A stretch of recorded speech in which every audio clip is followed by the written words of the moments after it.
থেকে বলতেছে যে আম্মু কালকে যে রেজাল্ট দিবে আমার বুকের ভিতর দুক দুক করে। মানে ও খুব চিন্তিত। তা আমি বললাম আর কি যে আম্মু তুমি সারা বছর যা করেছো তার রেজাল্টই হবে, দুক দুক করলে তো কিছু হবে না, তুমি সাহসের সাথে কালকে গিয়ে বসবে, ইনশাল্লাহ ভালো কিছু হবে। অভিভাবিকাদের উদ্দেশ্যে একটা কথা বলতে চাই, ডাক্তার থেকে শিক্ষক, ইঞ্জিনিয়ার থেকে বিচারক, প্রত্যেকটা পেশার অধিকারিণী হলেন একজন মা। মা সন্তানের প্রধান শিক্ষক। একজন শিক্ষক কখনোই আপনার বাচ্চাকে 100% দিতে পারবে না, কারণ শিক্ষকের কাছে মাত্র কয়েক ঘন্টা থাকে, একজন মায়ের কাছে একজন বাচ্চা সারাক্ষণ থাকে। মা হলো সন্তানের প্রধান শিক্ষক, মা সন্তানের মনোরোগ বিশেষজ্ঞ। যত বড় ডাক্তারই হোক না কেন, মা সন্তানের মুখ দেখেই বলতে পারি আমার সন্তান কি চায়। তাই আমি মায়েদের উদ্দেশ্যে একটা কথাই বলবো, শিক্ষিত হোক বা অশিক্ষিত, মাই সন্তানের প্রধান শিক্ষিকা। আপনি যদি আপনার বাচ্চাকে আপনি যে আদর্শ দিবেন, একজন মা যেভাবে চলে সন্তান কিন্তু সেটাই অনুসরণ করে বেশি। তারপর কথা হলো শিক্ষকদের উদ্দেশ্যে আমি বলতে চাই, আমার বাচ্চাকে যে একটা বর্ণও শিখিয়েছে তাদের প্রতি আমার বিনম্র শ্রদ্ধা। শিক্ষক এমন একজন মানুষ, আসলে যারা ডাক্তার হয়েছে, ইঞ্জিনিয়ার হয়েছে, সবাইকেই কিন্তু শিক্ষকই সেই লেভেলে নিয়ে গেছে। একজন শিক্ষক অবশ্যই একজন আদর্শ শিক্ষক একজন বাচ্চার জন্য, সে ডাক্তার হলো না ইঞ্জিনিয়ার হলো, সেটা কিন্তু একজন শিক্ষকের কাছ থেকেই নিয়ে যেতে পারে। আমরা যত শিক্ষিতই হই না কেন, আমরা আমাদের বাচ্চাকে গড়ে শিক্ষা দিতে পারবো না। সঠিক শিক্ষা দেওয়ার জন্য অবশ্যই একটা শিক্ষা প্রতিষ্ঠানের দরকার। আর আমি কিন্তু আমার পরিচয়টা তো এখানে অনেকেই জানেন না অতিথিবৃন্দদের। আমি আসলে এতজন গুণী মানুষের মধ্যে আমাকে সুযোগ দেওয়ার জন্য অসংখ্য ধন্যবাদ জানাই। আমি শিক্ষকদের প্রতি কৃতজ্ঞতা জানাই। আপনার নিজের জেলা রেখে, আপনার নিজের এলাকা রেখে কেন উজ্জীবন? উজ্জীবন আমার কাছে একটা ব্যতিক্রমী শিক্ষা প্রতিষ্ঠান হিসেবে ভালো লেগেছে।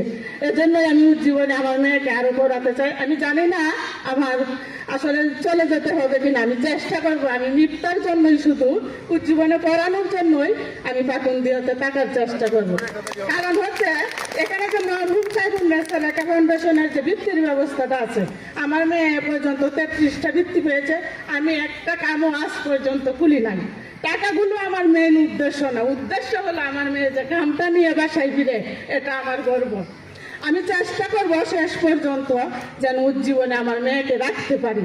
আপনারা আমাকে সুযোগ দিবেন। আর উজ্জীবন উচ্চ বিদ্যালয়ের শিক্ষকবৃন্দদের প্রতি আমার কৃতজ্ঞতা, শ্রদ্ধা, সম্মান সবটুকু আমার মন থেকে। কারণ হচ্ছে একজন শিক্ষক কখনোই চায় না একটা বাচ্চাও খারাপ করুক, কিন্তু শিক্ষক কিন্তু আপনার বাচ্চাকে, আমার বাচ্চাকে প্রথম, দ্বিতীয়, তৃতীয় স্থানে নিতে পারবে না। সেটা নেওয়ার জন্য আপনার বাচ্চাকে শ্রম দিতে হবে, মা হিসেবে শ্রম দিতে হবে। আমার বড় মেয়ে আব্দুল কাদের মোল্লা সিটি কলেজ নরসিংদীতে পড়ে। আমার মেয়ে এসএসসি পরীক্ষা দিচ্ছে, তবু আমি কিন্তু কোনোদিন কোনো প্রাইভেটের সাথে জড়িত করি নাই। অনেকেই দেখি ছোট ছোট কোমলমতি বাচ্চাদেরকে আপনারা প্রাইভেটের চাপ দিয়ে রাখেন, একটার পরে এক শিক্ষক যাচ্ছে আর এক শিক্ষক আসছে। এটা কখনোই করবেন না। ছোট একটা বাচ্চাকে এত প্রেশার দিবেন কেন? আমার বাচ্চাকে আমি খেলার চলে পড়াই। আমি রান্না করতেছি, আমার মেয়েকে জিজ্ঞাসা করলাম আম্মু তোমার পড়াটা কি হয়েছে? মেয়ে সেই সুযোগে বলে দেয় যে আম্মু হয়েছে। বাচ্চাকে কখনোই চাপ দিয়ে, প্রেশার দিয়ে, যা অন্য বাচ্চার উদাহরণ দিয়ে কখনোই চেষ্টা করবেন না যে ও পারছে তুমি পারো নাই কেন। আমার বাচ্চার যতটুকু মেধা সেটা আল্লাহ প্রদত্ত, মেধা সম্পূর্ণ আল্লাহ প্রদত্ত। আর প্রথম হলো না দ্বিতীয় হলো সেটা বড় কথা নয়, আমার বাচ্চা কি নৈতিক শিক্ষা পাচ্ছে কিনা সেটাই বড় কথা।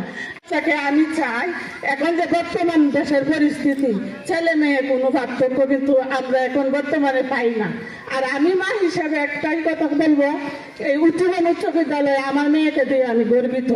আসলে আমি তো অন্য জেলার মানুষ, আমি আসলে ভাবতেই পারি না মফস্বলের মতো একটা শহরে এত সুন্দর সুযোগ সুবিধাগ্রস্ত একটা স্কুল পাবো।